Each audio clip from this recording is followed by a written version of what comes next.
ಪರಶುರಾಮ ದೇವರು ಎಲ್ಲ ಯಜ್ಞದ ಫಲವನ್ನ ಸ್ವೀಕಾರ ಮಾಡಿ ಯಜ್ಞ ಮಾಡಿದ ಯಜಮಾನರಿಗೆ ಉತ್ತಮವಾದ ಫಲವನ್ನ ಕೊಟ್ಟು ಅನುಗ್ರಹ ಮಾಡುವಂತಹ ಮಹಾನುಭಾವರು ಪರಶುರಾಮ ದೇವರು.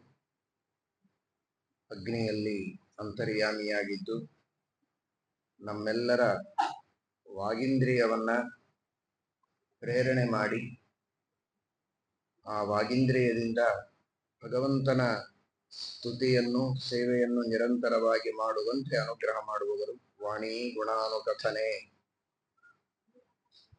ಮಾತು ಇದು ಭಗವಂತನ ಗುಣಗಳನ್ನ ಕಥನ ಮಾಡುವುದರಲ್ಲಿ. ವಚಾಂಸಿ ವೈಕುಂಠ ಗುಣಾನುವರ್ಣನೆ, ಆ ಭಗವಂತನ ಗುಣಗಳನ್ನ ವರ್ಣನೆ ಮಾಡುವುದರಲ್ಲಿ ನಮ್ಮ ವಾಗೀಂದ್ರಿಯ ಇದು ತೊಡಗಬೇಕು. ಹಾಗೆ ಆ ವಾಗೀಂದ್ರಿಯಾಭಿಮಾನಿಯಾದ ಅಗ್ನಿಯಲ್ಲಿ ಅಂತರ್ಯಾಮಿಯಾದ ಪರಶುರಾಮ ದೇವರು ನಮಗೆ ಅನುಗ್ರಹವನ್ನು ಮಾಡಬೇಕು ಎಂಬುದಾಗಿ ಪ್ರಾರ್ಥನೆಯನ್ನು ಮಾಡಬೇಕು.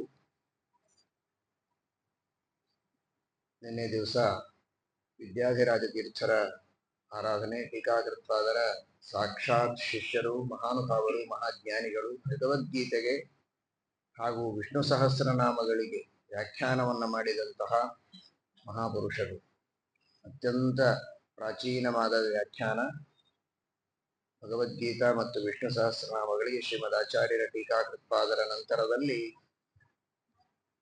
ಆ ಭಗವದ್ಗೀತೆಯ ಸಾರವನ್ನು ಭಾಷ್ಯ ತಾತ್ಪರ್ಯಗಳು ಹಾಗೂ ಪ್ರಮೇಯ ದೀಪಿಕಾ, ನ್ಯಾಯ ದೀಪಿಕಾಗಳಿಗೆ ಅನುಗುಣವಾಗಿ ತಿಳಿಸಿಕೊಟ್ಟ ಮಹಾನುಭಾವರು ವಿದ್ಯಾಧಿರಾಜ ತೀರ್ಥ ಶ್ರೀಪಾದಂಗಳವರು. ಅವರ ಅನುಗ್ರಹದಿಂದ ಆ ಭಗವದ್ಗೀತೆಯ ಸಾರ ಹಾಗೂ ವಿಷ್ಣು ಸಹಸ್ರನಾಮಗಳ ಬಹಳ ದಿವ್ಯವಾದ ಶ್ರೀಮದ್ ಆಚಾರ್ಯರ ಸರ್ವಮೂಲ ಗ್ರಂಥಗಳಿಂದ ಸೂಚಿತವಾದ ಅರ್ಥಗಳನ್ನು ಚಿಂತನ ಮಾಡಿ ಆ ಭಗವಂತನಲ್ಲಿ ವಿಶೇಷವಾದ ಭಕ್ತಿಯನ್ನ ಮಾಡುವ ಸೌಭಾಗ್ಯವನ್ನು ವಿದ್ಯಾಧಿರಾಜ ತೀರ್ಥ ಶ್ರೀಪಾದಂಗಳವರು ಕರುಣಿಸಲಿ ಅಂತ ಪ್ರಾರ್ಥನೆಯನ್ನ ಮಾಡೋಣ. ಅವರ ಉತ್ತರಾರಾಧನೆ.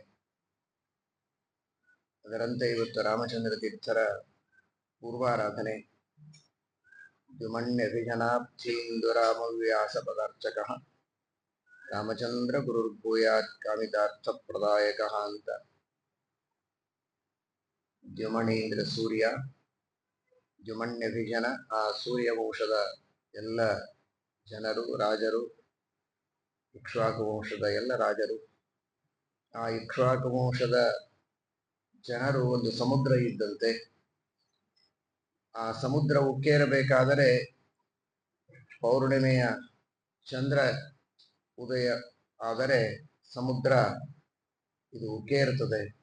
ಹಾಗೆ ಆ ಸೂರ್ಯವಂಶದ ರಾಜರೆಂಬ ಅಬ್ಧಿ ಸಮುದ್ರ ಅದು ಸಂತೋಷದಿಂದ ಉಕ್ಕೇರುವುದಕ್ಕೆ, ಉನ್ನತವಾದ ಸ್ಥಾನವನ್ನು ಹೊಂದುವುದಕ್ಕೆ ಚಂದ್ರನಂತೆ ಇದ್ದವನು ಶ್ರೀರಾಮಚಂದ್ರ. ಅಂತಹ ರಾಮಚಂದ್ರ ಹಾಗೂ ವೇದವ್ಯಾಸದೇವರು ಇವರನ್ನು ನಿರಂತರವಾಗಿ ಪೂಜೆ ಮಾಡಿ ವಿಶೇಷವಾಗಿ ಆ ರಾಮ ವೇದವ್ಯಾಸದೇವರ ಅನುಗ್ರಹಕ್ಕೆ ಪಾತ್ರರಾದ ಮಹಾನುಭಾವರು ಯರಗೋಳದಲ್ಲಿ ಅವರ ಮೂಲ ವೃಂದಾವನ ಇದೆ. ಅಂತಹ ಮಹನೀಯರು ರಾಮಚಂದ್ರ ತೀರ್ಥರು, ಮಹಾ ತಪಸ್ವಿಗಳು, ಮಹಾಜ್ಞಾನಿಗಳು. ಯೋಗೇಂದ್ರ ತೀರ್ಥರಿಗೆ, ವಿದ್ಯಾನಿಧಿ ತೀರ್ಥರಿಗೆ ಜ್ಞಾನೋಪದೇಶವನ್ನು ಮಾಡಿ ಉತ್ತಮವಾದಂತಹ ಪಾಂಡಿತ್ಯವನ್ನು, ಜ್ಞಾನವನ್ನು ಧಾರೆ ಎರೆದು ಕೊಟ್ಟವರು. ಅಂತಹ ಮಹಾನುಭಾವರ ಒಂದು ವಿಶೇಷವಾದ ಸ್ಮರಣೆಯಿಂದ ನಮಗೆ ಉತ್ತಮವಾದ ಜ್ಞಾನ ಭಕ್ತಿ ವೈರಾಗ್ಯಗಳು ಬರಲಿ ಎಂಬುದಾಗಿ ಪ್ರಾರ್ಥನೆಯನ್ನು ಮಾಡೋಣ. ಅದರಂತೆ ಸತ್ಯಬೋಧ ತೀರ್ಥ ಶ್ರೀಪಾದಂಗಳವರ ಸನ್ನಿಧಾನದಲ್ಲಿ ನಾವೆಲ್ಲ ಇದ್ದೇವೆ. ಆ ಎಲ್ಲ ಪ್ರಾಚೀನ ಗುರುಗಳ ವಿಶೇಷ ಸನ್ನಿಧಾನಕ್ಕೆ ಪಾತ್ರರಾದವರು. 40 ವರ್ಷಗಳವರೆಗೆ ನಿರಂತರವಾಗಿ ಮೂಲರಾಮ ದಿಗ್ವಿಜಯ ರಾಮ ವೇದವ್ಯಾಸದೇವರ ಪೂಜೆಯನ್ನು ಮಾಡಿ ವೇದಾಂತ ಸಾಮ್ರಾಜ್ಯವನ್ನ ಆಳಿ ಧರ್ಮ ಮಾರ್ಗದಲ್ಲಿ ಜನರನ್ನು ಅತ್ಯಂತ ಸುವ್ಯವಸ್ಥಿತವಾದ ರೀತಿಯಲ್ಲಿ ಪ್ರೇರಣೆಯನ್ನು ಮಾಡಿ ಶಿಷ್ಯ ಸಮುದಾಯವನ್ನು ನಡೆಸಿಕೊಂಡು ಹೋದವರು, ಉದ್ಧಾರ ಮಾಡಿದವರು, ಜ್ಞಾನೋಪದೇಶವನ್ನು ಮಾಡಿದವರು. 18 ವರ್ಷಗಳವರೆಗೆ ನಿರಂತರವಾಗಿ ಇದೇ ಸವಣೂರಿನಲ್ಲಿದ್ದು, ಸವನ ಅಂದ್ರೆ ಯಜ್ಞ, ಆ ಜ್ಞಾನ ಯಜ್ಞವನ್ನ ಮಾಡಿ ಈ ಊರಿಗೆ ಸವನೂರು ಅನ್ನುವ ಹೆಸರನ್ನ ಸಾರ್ಥಕಪಡಿಸಿದ ಮಹಾನುಭಾವರು ಸತ್ಯಬೋಧಚಿತ್ತ ಶ್ರೀಪಾದಂಗಳವರು. ಪಾಪಗಳಿದ್ದರೆ ಜ್ಞಾನ ಬರುವುದಿಲ್ಲ ಅಂತ ಪಾಪಗಳ ಪರಿಹಾರಕ್ಕಾಗಿರುವ ಗಂಗೆಯನ್ನು